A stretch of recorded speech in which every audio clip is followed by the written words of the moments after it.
मावस की काली रातों में दिल का दरवाजा खुलता है, जब दर्द की प्याली रातों में गम आंसू के संग घुलता है। जब पिछवाड़े के कमरे में हम निपट अकेले होते हैं। मुरारी बापू की कथा की तरह मत सुनना, आह वाह करते रहना। जब पिछवाड़े के कमरे में हम निपट अकेले होते हैं, जब घड़ियां टिक टिक चलती हैं, सब सोते हैं, हम रोते हैं। जब घड़ियां टिक टिक चलती हैं, सब सोते हैं, हम रोते हैं। जब बार बार दोहराने से सारी यादें चुक जाती हैं, जब ऊंच नीच समझाने में माथे की नस दुख जाती हैं। पंक्तियां सुनना और अगली दो पंक्तियों पर जितने भी लोग हों सबके हाथ खुलते हुए देखना चाहता हूं। जब ऊंच नीच समझाने में माथे की नस दुख जाती है, तब एक पगली लड़की के बिन जीना गद्दारी लगता है, और उस पगली लड़की के बिन मरना भी भारी लगता है। मावस की काली रातों में दिल का दरवाजा खुलता है, जब दर्द की प्याली रातों में। मैं अध्यापक का बेटा हूं, मेरे पिता विश्वविद्यालय में पढ़ाते थे, अब मैं पढ़ाता हूं पिछले 9 साल से। अध्यापक दोष दर्शन करता है, उसको हर समय लाल घेरा दिखाई देता है। वो मेरे यहाँ एक अंग्रेजी के टीचर थे, उनकी लड़की अपने प्रेमी के साथ चली गई, तो मैं शाम को सांत्वना प्रकट करने गया। मैंने कहा गुरुजी बड़ा दुख हुआ कि रेखा ने आपकी बात नहीं मानी और वो प्रेमी के साथ चली गई। तो गुरुजी बोले बेटा दुख इस बात का नहीं है, दुख इस बात का है कि 7 साल ग्रामर पढ़ाई, 3 पेज का लेटर छोड़ के गई है, उसमें 4 स्पेलिंग मिस्टेक उनकी चिंता है। सुनिएगा, जो अध्यापकीय परिवेश से जुड़े हुए लोग हों, शुद्ध कविता सुनिएगा। मैं भारत के सबसे तेज और फर्टाइल ब्रेन के सामने खड़ा हूं, इसलिए ऐसा ना लगे कि हिंदी की कविता सिर्फ ठहाके की कविता है। हिंदी की कविता के पास कुछ है, और पहुंचता हो तो मुझे सूचित कीजिएगा। सुनेगा, तब एक पगली लड़की के बिन जीना गद्दारी लगता है, और उस पगली लड़की के बिन मरना भी भारी लगता है। जब पोथे खाली होते हैं, कविता पहुंचे तो सूचित करें। जब पोथे खाली होते हैं, जब हर्फ सवाली होते हैं, जब गजलें रास नहीं आती, अफसाने गाली होते हैं, जब बासी फीकी धूप समेटे दिन जल्दी ढल जाता है, दाद मिले, जल्दी ढल जाता है, जब सूरज का लश्कर छत से गलियों में देर से जाता है, जब जल्दी घर जाने की इच्छा मन ही मन घुट जाती है, जब कॉलेज से घर लाने वाली पहली बस छूट जाती है, पहली बस छूट जाती है, पहली बस छूट जाती है। पंक्ति सुने अगली दो शरारती पंक्ति। पहली बस छूट जाती है, जब बेमन से खाना खाने पर माँ गुस्सा हो जाती है, जब लाख मना करने पर भी पारो पढ़ने आ जाती है, जब लाख मना करने पर भी पारो पढ़ने आ जाती है। ये पंक्ति पहुंचे कविता की और आपकी तालियां उठे। पारो पढ़ने आ जाती है, जब अपना मनचाहा हर काम, जब अपना मनचाहा हर काम कोई लाचारी लगता है, तब एक पगली लड़की के बिन जीना गद्दारी लगता है, और उस पगली लड़की के बिन मरना भी भारी लगता है। अगला वन कुंवारों को समर्पित है और कामयाब कुंवारों को समर्पित है। आप लोग मोस्ट वांटेड लोग हो अपने मोहल्ले के, मैं जानता हूं, और खासकर जो फाइनल ईयर वाले हैं वो ज्यादा ही वांटेड हैं। स्थिति यह है कि मैं गजेंद्र सोलंकी जी की कॉलोनी में गया, मैंने एक आदमी से पूछा, हालांकि कुंवारे लोग बहुत प्रसिद्ध होते हैं लेकिन पड़ोसी की नजर में गिद्ध होते हैं। तो मैंने उससे पूछा, मैंने कहा आपको गजेंद्र सोलंकी का घर पता है?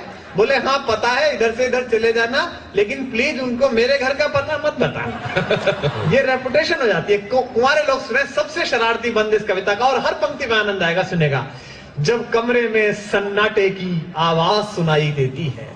कुंवारे की एक्सपायरी डेट निकल जाए तो उसे बम बम भी छम छम की तरह लगती है। जब कमरे में सन्नाटे की आवाज सुनाई देती है, जब दर्पण में आंखों के नीचे झाई दिखाई देती है, जब बड़की भाभी कहती हैं कुछ सेहत का भी ध्यान करो, जब बड़की भाभी कहती हैं कुछ सेहत का भी ध्यान करो, क्या लिखते हो लल्ला दिन भर, कुछ सपनों का सम्मान करो, जब बाबा वाली बैठक में कुछ रिश्ते वाले आते हैं, जब बाबा हमें बुलाते हैं हम जाते में घबराते हैं, जब साड़ी हाय हाय मत करो आगे सुनो, जब बाबा हमें मनाते हैं। सुनेगा पंक्ति, शरारती पंक्ति सुनिए, आनंद लीजिएगा। जब बाबा वाली बैठक में कुछ रिश्ते वाले आते हैं, जब बाबा हमें बुलाते हैं हम जाते में घबराते हैं, जब साड़ी पहने लड़की का एक फोटो लाया जाता है, वो एक अलग स्टूडियो में खिंचवाया जाता है और लकड़ी के गुलदान पे कोहनी टिका के देखा होगा आपने।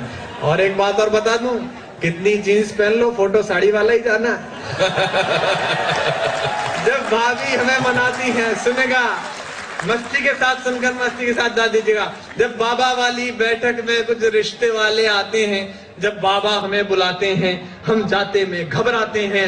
जब साड़ी पहने लड़की का एक फोटो लाया जाता है, जब भाभी हमें मनाती हैं, फोटो दिखलाया जाता है। कविता की सर्वाधिक टूटन भरी पंक्ति, आपकी सर्वाधिक तालियों की मोहताज है, सुनेगा। जब सारे घर का समझाना, जब सारे घर का समझाना हमको फनकारी लगता है, तब एक पगली लड़की के बिन जीना गद्दारी लगता है। और उस पगली लड़की के बिन अंतिम पंक्तियां पढ़ता हूं अपनी और इस कवि सम्मेलन की। मैंने कोटा में पढ़ दी तो इंजीनियरिंग कॉलेज के लड़के आ गए पीछे मिलने, बोले भाई साहब आनंद आ गया।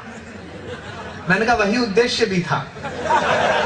बोले नहीं पर ये औकात वाली बात बदल दीजिए, क्योंकि हमको कंफर्म हो गई है कि आपकी किस लिए है।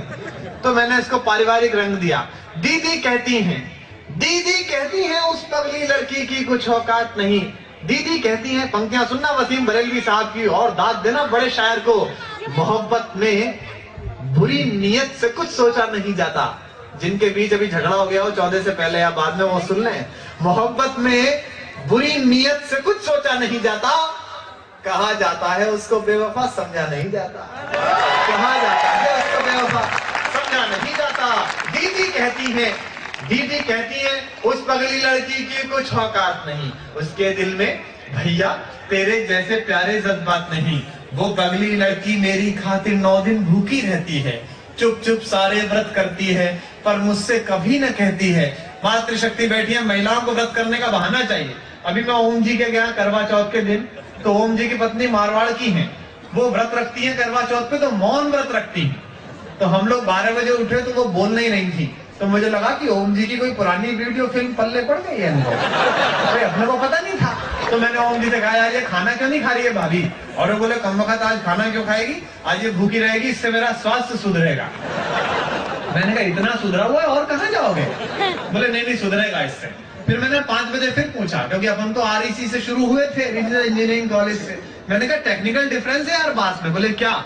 मैंने कहा मैं जानना चाहता हूँ कि गाय के भूसा छोड़ देने से सांड की पर्सनैलिटी कैसे निकल सकती है। लेकिन देश है या कुछ भी हो सकता है। सुनेगा, दीदी कहती है, अंतिम पंक्तियां सुनिएगा, ठाके और तालियों के बीच विदा हो। दीदी कहती हैं उस पगली लड़की की कुछ औकात नहीं। उसके दिल में भैया तेरे जैसे प्यारे जज्बात नहीं। वो पगली लड़की मेरी खातिर 9 दिन भूखी रहती है, चुप चुप सारे व्रत करती है, पर मुझसे कभी न कहती है। जो पगली लड़की कहती है मैं प्यार तुम्ही से करती हूँ, लेकिन मैं हूँ मजबूर बहुत, अम्मा बाबा से डरती हूँ। उस पगली लड़की पर अपना कुछ भी अधिकार नहीं बाबा। ये कथा कहानी किस्से हैं, कुछ भी तो सार नहीं बाबा। बस उस पगली लड़की के संग, बस उस पगली लड़की के संग जीना फुलवारी लगता है, और उस पगली लड़की के बिन मरना भी भारी लगता है। और आपसे कहना चाहता हूं कि सितारों को आंखों में महफूज रख लो, सितारों को आंखों में महफूज रख लो। बहुत दूर तक रात ही रात होगी, मुसाफिर हैं हम भी, मुसाफिर हो तुम भी, इसी मोड़ पर फिर मुलाकात होगी। बहुत बहुत आभार। बहुत